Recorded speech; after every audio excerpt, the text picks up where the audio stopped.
Snow White and Rose Red. Once upon a time there was a poor widow.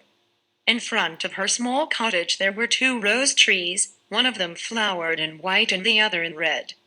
The widow had two daughters. One of them was called Snow White and the other one was called Rose Red. They were good and quiet children, singing sweetly in choirs like no other two girls in the world. Although they were sisters, Snow White was the quieter and gentler one. Both children loved each other so much that every time when they went out, they walked together hand in hand. And when Snow White said, "We will never be separated," Rose Red would always answer, "As long as we are alive." Their mother would add, "I am the happiest mother in the world to have you two. You should promise me that you will always take care of each other and that you will share everything you have." And the girls would promise. In the summer, Rose Red would wake up early and do the housework. Then she would pick flowers and leave them next to their mother's bed. Among the flowers there would always be one white and one red rose. In the winter, Snow White would light the fire. Her mother would ask Snow White to lock the door, and then the girls would gather around their mother, who would put her glasses on and would open a thick book to read from it. The girls would listen and a young goat would curl up with them on the floor. One winter's evening, as they were doing just that, someone knocked on the front door. "Snow White, open the door. It looks like a stranger is in need of a shelter," the mother asked. Snow White unlocked the door, thinking that it was going to be some homeless man, freezing in the cold. But it wasn't a man. Standing there was a big bear. Snow White screamed in fright when she saw the animal. Rose Red was also scared and hid behind her mother's skirt. The goat glared in terror. But the bear extended his paw in greeting. "Don't be afraid, kind ladies. I won't do you any harm. I am just really cold and I would like to warm up if you let me in," he said. The three women looked in amazement and fear at the talking bear. Soon their mother came to her senses and told the girls to calm down and help the bear get rid of the snow he had on his coat. The girls did as their mother told them. Feeling warm from the fire, the bear fell asleep and everyone went to bed. The next morning, when the sun rose, the girls opened the door for the bear. He went into the woods to search for blueberries and fish, but he came back in the evening and again curled up by the fireplace. This continued through the winter, and the girls were so used to playing with the bear in the evening and to have him at home that when summer came and the bear had to leave, they were all very sad. "Where are you going to go?" Snow White asked the bear. "I need to go into the woods where I keep my wealth hidden from the evil gnomes. In the winter, when the earth is frozen, they cannot reach it.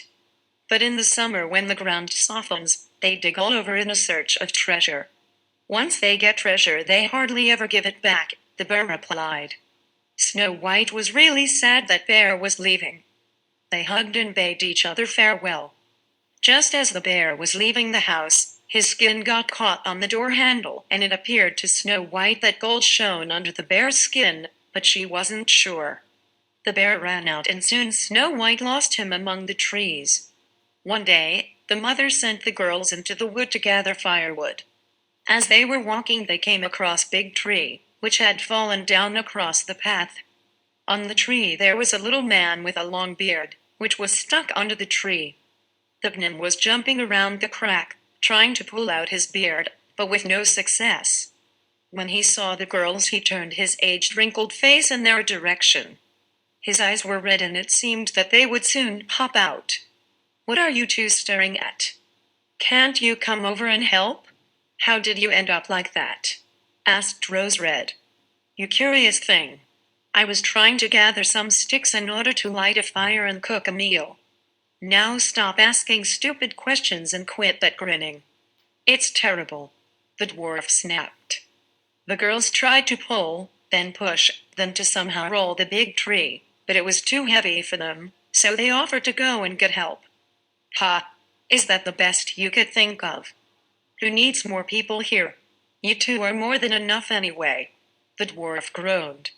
"Stay still if you want to be free again," said Snow White and took a pair of scissors out of her pocket. She quickly cut the end of the dwarf's beard. "What did you do, you stupid girl?" "How can you cut someone's beautiful long beard?" he barked. With that he threw his bag over his shoulder and left without even looking at them.